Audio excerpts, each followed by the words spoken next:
So if your entire argument, once again, is predicated on terror groups, what response do you have about the Great March of Return, which is a very well-documented incident where peacefully Palestinian civilians just marched to their own land that they have a right to go and return to, but they were killed, shot at, and murdered in cold blood? What year are we talking about? Which group are we talking about? I need more specificity. I'm talking about the Great March of Return. I know I'm asking for more specificity because I'm unaware of all the details of what you're speaking about. So the Great March of Return is a well-documented instance where many Palestinians, after a tweet by a Palestinian, encouraged other Palestinians to go march peacefully back to their land. Which land is theirs? What are we talking about? We're talking about occupied Palestine. Are you talking about in proper Israel? Where are we talking about? Like which areas? We're talking about on the borders of Palestine, and we're also talking about their right to return to Palestine. There is no right to return. If you're talking about in Palestine, if you're talking about the land that is inside the 67 borders, there is no right of return to Haifa. There's no right of return to Tel Aviv. There's no right of return to West Jerusalem. So you have to remember that there are many, many, many elders who are older than the state of Israel. You have to remember that Palestine is not a Muslim land. You are equating this to a religious conflict. It's not. When Palestine, before it was occupied, you had Jews, Christians, and Muslims peacefully coexisting. Palestine is not a Muslim homeland. It's a land that existed where many people that are alive to this day are older than the state of Israel. So are you making the argument that any population of any time, all of their descendants now have a right to go back to the place that their great-great-great-great-great-grandfathers went? Not great-great-great-grandfather. We have grandmothers. Okay, grandmothers, grandfathers. Is that the idea that you can walk across the lines of any sovereign state and simply claim the place that you said that you had, even though you never established property rights, and say, the Jordanian West Bank, or you abandon this place in Haifa? So your claim is that right now people get to walk across the border of a sovereign nation and simply set up shop in Haifa? This is your claim? So so even if we were to buy what you're saying, which is obviously not true, I encourage you to Google about the Great March of Return, which was a peaceful resistance against a wrongful occupation of Palestine. Even if you were to buy what you were saying... Can you just define wrongful occupation? Which part of Palestine is occupied? You're not answering my question. I mean, I'd like you to answer mine. Terror groups. I gave you an example of peaceful resistance. Yes. I'll give you an example where people were wrongfully shot at, including children, and you still can't answer about why that's justified. So, if again, I keep talking about Hamas and terror groups, and you gave examples of other terror groups, even though I gave you examples of civilians who marched and were shot at. But even now, a few days ago, you had Palestinian people living in Israel proper, which is occupied Palestine, who are being shot at by farmers in their gardens and in their farms. And those people are being able to get away with shooting them with total impunity. So why is it that... That's not true. Many of those people have been arrested. They're all currently sitting in Israeli jail. The settler that just shot at a Palestinian have been arrested. Was not arrested. I encourage you to look into this. I did look into this morning. And can I please get one answer before you leave? Because this is an interesting conversation. Which part of Israel is occupied Palestine? All of Israel? There we go.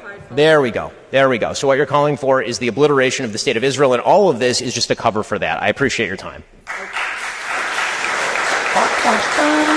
Hi. If Israel is justified in killing civilians because of the acts of terror committed by Hamas, why isn't Hamas justified in doing what it did? Because Israel is keeping 13,000 children. It has tried them in military courts.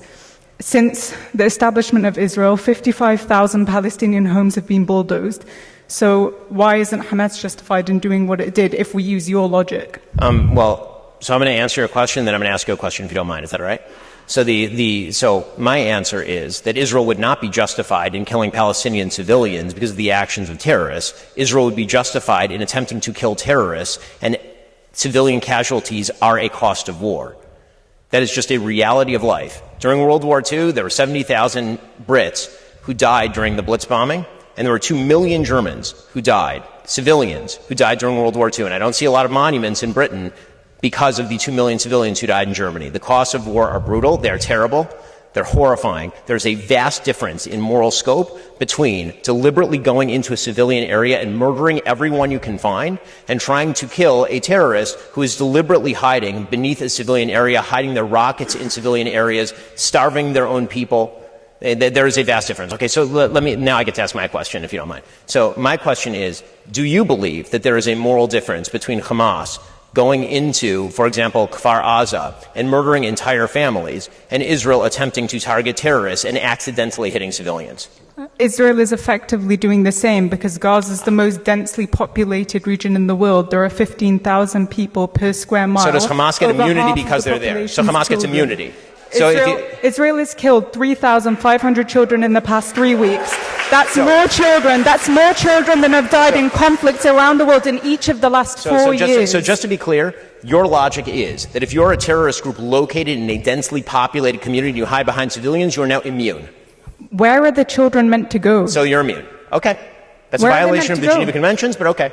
You're now immune. Your logic is that if you're a Hamas terrorist... Since 2005, 23 out of every 24 conflict deaths have been Palestinian.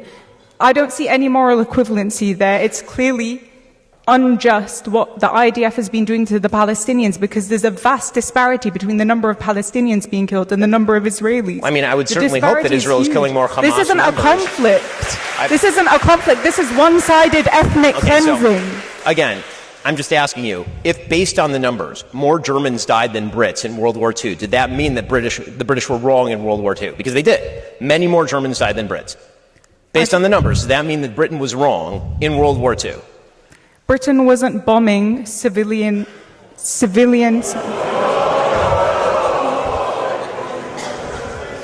There's a clear difference. You should talk to the people in Dresden, but you can't because they're dead. There's a clear difference. I agree that war is horrible, but this is not a just war. What Israel is doing is not a just war. There is a difference between fighting the Nazis. So it is not a just war. Fighting the Nazis. It is not a just war when you fight a war against people who murder 1,500 of your civilians and take 233 of them, at last count, captive into tunnels. It is not a just war to obliterate them. Please name a just war. Israel's been killing civilians for the past 75 years, and there was no headlines about it, and nobody said that the Palestinians were Israel justified does not purposefully kill civilians. Palestinian terrorists do. Israel has not purposefully killed civilians. Are you willing to stand by that statement? If Israel put down its guns tomorrow, there would be a second Holocaust. If the Palestinians put down their guns tomorrow, there would be a Palestinian state. That is the reality. And let me ask you this. There would not be a Palestinian settlement. I'm going to ask you the last question, the same question I asked her. Which part of Palestine is occupied?